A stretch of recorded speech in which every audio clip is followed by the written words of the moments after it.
After a 2-month hiatus for the women in the Subaru National Road Series, it'll be very interesting to see who comes into the San Miranda Tour of the King Valley with form to go for the overall classification. I'm pretty confident coming into this after racing in Europe. I've been back for about 5 weeks now, struggling through the Canberra winter and early cold mornings. So the weather here is quite dreary, very similar to Canberra. So yeah, I'm definitely ready to go. Day 1, 2 stages, a criterium on the very open and blustery Wangaratta airfield, followed by a difficult uphill 16-kilometre time trial. And the two favourites coming into the tour are Ruth Corset, who's leading the National Series overall at the moment, and also Rebecca Wiasak, both riders recently returning from Europe, and they're both good time triallers as well.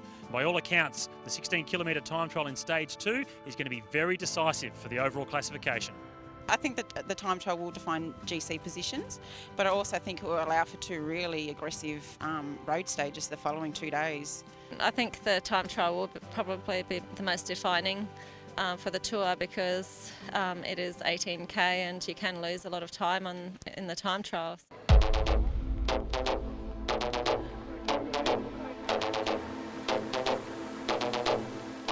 Strong crosswinds were waiting for the 58 riders as they set off in the Stage 1 criterium.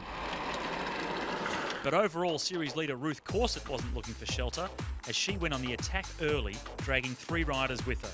The quartet stayed away just long enough for Corset to collect the first intermediate sprint points ahead of Peter Mullins and Katrin Garfoot. For the second and third sprints though, the main field were all together, with both sprints being taken out by Corset to give her the hat-trick. Then came a gutsy solo move by Brittany Lindors.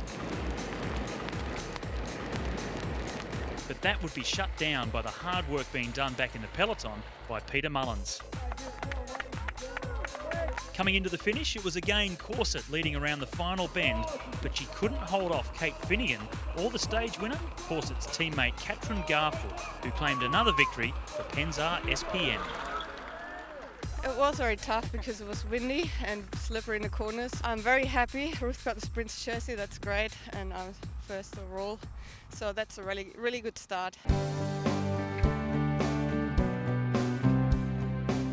A difficult 16-kilometre time trial to Lake William Hovell awaited the riders for Stage 2, and after a strong performance in Stage 1 collecting all of the classification jerseys, all eyes were on the Penzar SPM team to see if they could back it up.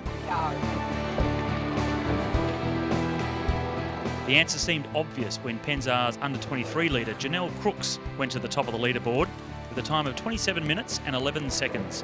But with the favourites still to come, it didn't last too long, with former Oceania champion Bridie O'Donnell coming in 9 seconds quicker. But Bridie's hopes were dashed when the pocket rocket Ruth Corset posted a blistering time of 25.03, almost 2 minutes faster than O'Donnell. 2 riders remained out on course that could challenge for the stage win, but when Felicity Wardlaw came in just over 1 minute slower, it was only the winner from the morning's criterium, Katrin Garfoot, racing for a chance to beat Corset's time. It was close in the end, but Garfoot fell short by 6 seconds to claim second, with Wardlaw holding on for third. I was quite surprised because I didn't really feel that great during the time trial. It was a hard time trial and having some mechanical issues before the start. I thought I would have had to ride my road bike. After collecting the maximum time bonus for her win in Stage 1, Katrin Garfoot holds on to the overall race lead ahead of her teammate Ruth Corset, but by a slender 0.35 of a second. We had the same situation last tour, just the other way around, so we'll see how we work it. I think we got some experience in that now, so we might be able to deal with that a bit better this time.